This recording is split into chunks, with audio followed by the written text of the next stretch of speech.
رسول کریم صلی اللہ علیہ وسلم نے اپنے صحابہ کو مکہ سے مدینے کی طرف ہجرت کرنے کا حکم اس لیے دیا تھا تاکہ وہ مشرکوں کی تکلیفوں سے نجات پا جائیں اور ان کی برائیوں سے اپنے دین کو بچا کر لے جائیں۔ اب تک اکثر مسلمان قریش سے چھپ کر ہجرت کر کے جا چکے تھے۔ کچھ تھوڑے سے مسلمان قریش کے ہاتھوں میں پکڑ کر گرفتار ہو گئے۔ انہوں نے ان مسلمانوں کو ہجرت سے روک دیا اور عذاب دینے شروع کر دیے۔ انہوں نے اپنا سارا غصہ انہی پر اتارا تاکہ انہیں ان کے دین سے پھیر دیں اور انہیں خدا اور اس کے رسول کے حکموں کی پیروی کرنے سے روک دیں۔ اب رسول کریم صلی اللہ علیہ وسلم اپنی ہجرت کے لیے خدا کے حکم کا انتظار کر رہے تھے تاکہ اپنے ان ساتھیوں سے جا ملیں جنہوں نے اپنے وطن کو چھوڑ کر خدا کی راہ میں ہجرت کی تھی اور اپنے سامان، مال اور دولت اور اپنی اولاد کو اس لیے چھوڑ دیا تاکہ مدینے میں ان انصاریوں کے ساتھ جا ملیں جنہوں نے رسول کریم صلی اللہ علیہ وسلم کی مدد کی تھی اور خدا کی راہ میں جہاد کرنے اور آپ کا ساتھ دینے کا عہد کیا تھا۔ مسلمانوں کو اپنے خدا اور رسول اور اپنے دین سے جس قدر عشق تھا اس کی سب سے بڑی مثال ان کی ہجرت ہے۔ مسلمانوں نے صرف اپنے خدا اور رسول کو خوش کرنے اور اپنے دین کو دشمنوں سے بچانے کے لیے اپنا گھر بار، اپنی جائیدادیں اور اپنے وطن کو چھوڑ دیا اور اجنبی شہر اور اجنبی لوگوں میں جا کر رہنے لگے۔ ادھر مدینے کے مسلمانوں نے اپنے ان اسلامی بھائیوں کے واسطے اپنے خزانے اور اپنے گھروں کے دروازے کھول دیے۔ دوسری طرف رسول کریم صلی اللہ علیہ وسلم ابھی تک مکہ ہی میں تھے جہاں قریش آپ کے خلاف بڑے بڑے پروگرام بنا رہے تھے اور خدا نخواستہ آپ صلی اللہ علیہ وسلم کو قتل کرنے کی سازشیں کر رہے تھے۔ ایک روز قریش کے سب بڑے بڑے لوگ ایک جگہ جمع ہوئے جس کا مقصد یہ تھا کہ آپس میں مشورہ کر کے رسول کریم صلی اللہ علیہ وسلم کے خلاف اب کوئی آخری اور سخت سے سخت کارروائی کرے، کیونکہ اب تک تو انہوں نے جو کارروائیاں کی تھی ان کا نتیجہ الٹا ہی ہوا تھا۔ ادھر وہ مسلمانوں کی ہجرت کا حال بھی دیکھ رہے تھے اور یہ بھی دیکھ رہے تھے کہ مدینے والوں نے ان کے ساتھ کس قدر عزت اور محبت کا برتاؤ کیا ہے۔ اس سے انہیں خطرہ ہو رہا تھا کہ مدینے کے مسلمان کہیں اپنے نبی کی وجہ سے ہمارے خلاف جنگ کا اعلان نہ کر بیٹھیں، کیونکہ جنگ چھڑ جانے کے بعد مدینے کے مسلمان مکے والوں کو مدینے کے راستے شام جانے سے روک دیں گے اور اس کا نتیجہ یہ ہوگا کہ قریش کا سارا کاروبار اور تجارت تباہ ہو جائے گی۔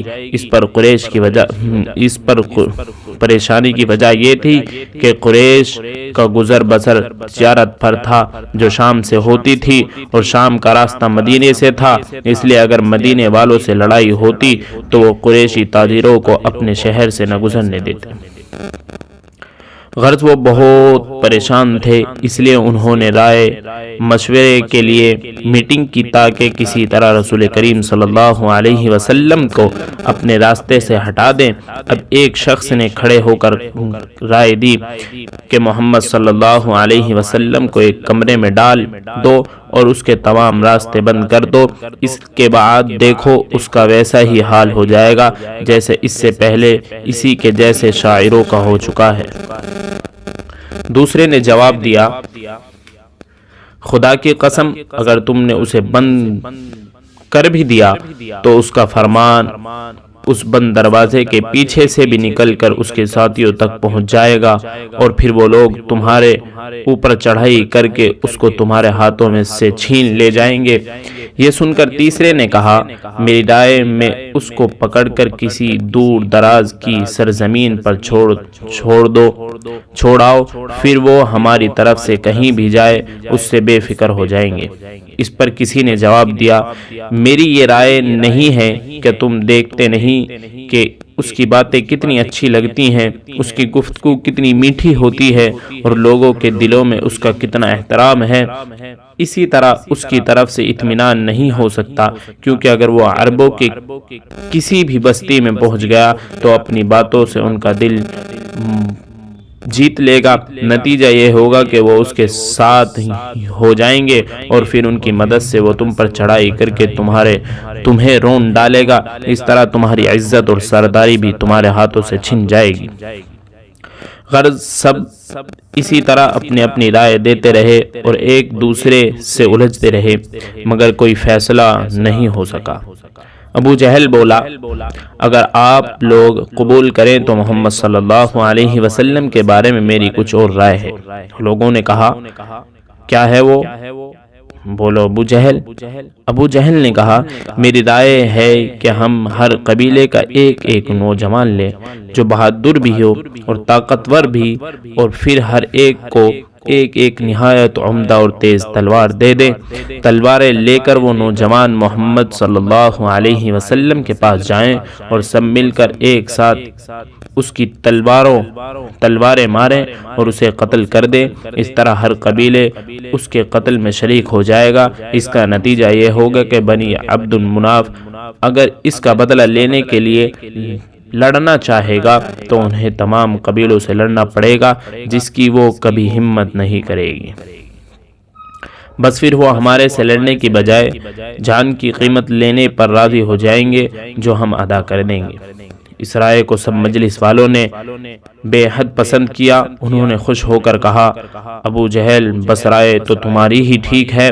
اس کے بعد مجلس برخاست ہو گئی، مجلس ختم ہو گئی۔ سب لوگ بہت خوش اور مگن تھے، گویا انہوں نے ابھی سے سمجھ لیا تھا کہ وہ اپنے ناپاک ارادے میں کامیاب ہو گئے ہیں۔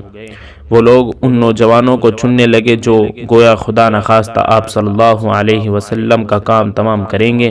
ساتھ ہی انہوں نے نوجوانوں کو دینے کے واسطے تلواریں بھی چھانٹنی شروع کر دی۔ ادھر تو یہ ہو رہا تھا اور ادھر خدا نے اپنے نبی آقا نامدار مدینے کے تاجدار احمد مجتبی محمد مصطفیٰ صلی اللہ علیہ وسلم کو اس چال سے بچانے کا سامان کیا۔ حضرت جبرائیل علیہ السلام نے آ کر آپ کو قریش کے اس ارادے کی اطلاع کی اور خدا کا یہ پیغام پہنچایا کہ آج رات کو آپ اپنے بستر پر نہ سوئیں، ادھر خدا نے آپ کو ہجرت کرنے کی اجازت دی ہے۔ رسول کریم صلی اللہ علیہ وسلم نے یہ عادت تھی کہ آپ روزانہ 2 مرتبہ حضرت ابوبکر صدیق رضی اللہ تعالی عنہ کے مکان پر صبح اور شام کو تشریف لے جایا کرتے تھے، لیکن اس روز آپ صلی اللہ علیہ وسلم صدیق اکبر کو ہجرت کی اطلاع دینے کے لیے دوپہر کے وقت ان کے گھر تشریف لے گئے۔ حضرت ابوبکر صدیق رضی اللہ تعالی عنہ کے مکان پر پہنچ کر آپ نے دستک دی۔ صدیق اکبر نکلے اور اس دوپہر کے وقت رسول کریم صلی اللہ علیہ وسلم کو دیکھ کر بے اختیار کہہ اٹھے، ضرور کوئی خاص بات ہے جو رسول کریم صلی اللہ علیہ وسلم اس وقت تشریف لائے۔ رسول خدا صلی اللہ علیہ وسلم نے اندر پہنچ کر حضرت ابوبکر صدیق سے فرمایا، لوگوں کو یہاں سے ہٹا دو، کچھ بات کرنی ہے۔ حضرت ابوبکر صدیق رضی اللہ تعالی عنہ نے جواب دیا، یا رسول اللہ، یہاں صرف میری 2 لڑکیاں عائشہ اور اسما ہیں جو آپ کے لیے بھی گھر والوں کی ہی طرح ہیں، اس لیے جو بات بھی ہو آپ بے تکلف فرمائیے۔ تب رسول کریم صلی اللہ علیہ وسلم نے ارشاد فرمایا، مجھے خدا نے ہجرت کی اجازت عطا فرما دی ہے اور میں آج رات ہی کو مدینے کے لیے روانہ ہو رہا ہوں۔ یہ سن کر حضرت ابوبکر صدیق رضی اللہ تعالی عنہ بڑے اشتیاق سے پوچھا، یا رسول اللہ صلی اللہ علیہ وسلم، میرے ماں باپ آپ پر قربان ہو، کیا مجھے بھی ساتھ چلنے کی اجازت حاصل ہوگی؟ آپ نے فرمایا، ہاں آپ ساتھ ہوں گے۔ یہ سن کر حضرت ابوبکر صدیق رضی اللہ تعالی عنہ کی خوشی سے آنسو نکل آئے۔ پھر انہوں نے عرض کیا، یا رسول اللہ صلی اللہ علیہ وسلم، میں پہلے ہی سفر کے لیے 2 سواریوں کا انتظام کر چکا ہوں، اس لیے آپ پر میرے ماں باپ قربان ہو، ان میں سے کوئی ایک آپ لے جائیں۔ آپ نے فرمایا، میں قیمت دیے بغیر نہیں لوں گا۔ حضرت ابوبکر صدیق رضی اللہ تعالی عنہ نے عرض کیا کہ جیسے آپ کی خوشی ہوئی اس میں میں خوش ہوں، یعنی اگر آپ قیمت دے کر اونٹنی لینا چاہتے ہیں تو ایسا ہی کر لیجئے۔ اب حضرت عائشہ رضی اللہ تعالی عنہا اور حضرت اسماء نے اپنے والد کے حکم پر سفر کا سامان اور ناشتہ تیار کرنا شروع کیا۔ اسماء نے ایک دسترخوان میں کھانا لپیٹ دیا اور ایک مشکیزے میں پانی بھر دیا۔